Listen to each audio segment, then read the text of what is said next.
நிச்சயமாக ஓவியா. தென்காசி மாவட்டத்திலிருந்து கேரளா மாநிலத்திற்கு கனிம வளங்கள் கடத்தப்படுவதாக சத்தியம் தொலைக்காட்சியில் செய்தியை வெளியிட்டிருந்தோம். அந்த அடிப்படையில் அமைச்சர் கனிமவளத்துறை அமைச்சர் பிரபு அங்கு நேரடியாக ஒரு திடீர் ஆய்வை மேற்கொண்டுள்ளார்.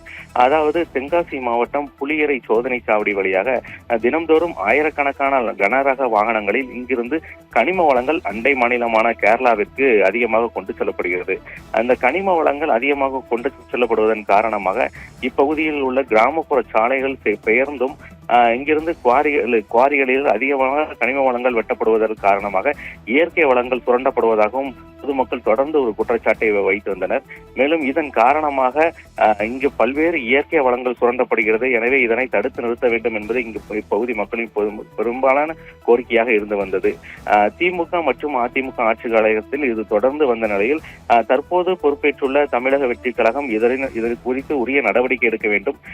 புலியரை சோதனை சாவடி வழியாக எவ்வளவு கனிம வளங்கள் கொண்டு செல்லப்படுகிறது என்பதை அமைச்சர் நேரடியாக வந்து ஆய்வு மேற்கொள்ள வேண்டும். அமைச்சர் பிரபு எங்கே என்பது குறித்தான செய்தியை சத்தியம் தொலைக்காட்சியில் வெளியிட்டுள்ளோம். தற்போது அதன் எதிரொலியாக அமைச்சர் இங்கு திடீரென ஒரு ஆய்வை மேற்கொண்டுள்ளார். எந்தவித அதிகாரிகளுக்கும் தகவல்களை தெரிவிக்காமல் தான் தனியாக வந்து ஒரு நேரடியான ஒரு அதிரடி ஆய்வை எடுத்துள்ளது இங்கு பொதுமக்களிடையே ஒரு பாராட்டை பெற்றுள்ளது. அந்த வகையில் தற்போது இங்கு குவாரிகளில் இருந்து பல 100 அடி ஆழத்திற்கு பாறைகள் குடையப்படுவதன் காரணமாக நிலத்தடி நீரோட்டத்தை பாதிப்புகள் துண்டிக்கப்படுகின்றன. மேலும் இங்கு சுற்றியுள்ள பல கிராமங்களில் ஆழ்துளை கிணறுகள் வறண்டு குடிநீர் தட்டுப்பாடுகள் ஏற்படுகிறது.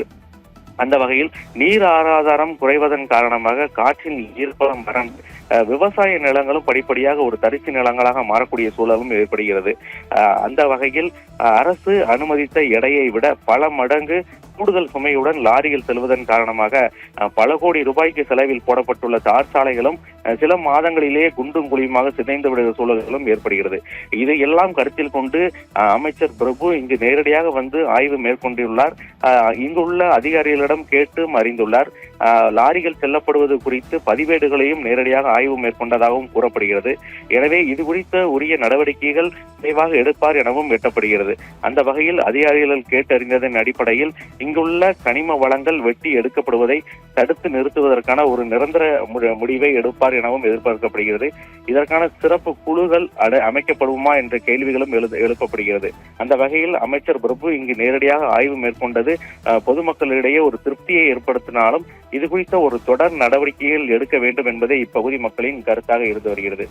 கனிம வளங்கள் என்பது தற்போதைய மாநிலங்களின் சொத்தாக இருக்கக்கூடிய இந்த கனிம வளங்கள் எதிர்கால சந்ததியினருக்கு இருக்க வேண்டும் என்கின்ற அடிப்படையில் சத்தியம் தொலைக்காட்சியில் ஒரு செய்தி வெளியிட்டதன் விளைவாக அமைச்சர் பிரபு இங்கு நேரடியான ஆய்வு மேற்கொண்டது அனைத்து மக்களிடையே வரவேற்பை பெற்றாலும் இதற்கான தொடர் நடவடிக்கை என்பது இருக்க வேண்டும் என்பதே இப்பகுதி மக்களின் கோரிக்கையாக இருந்து வருகிறது.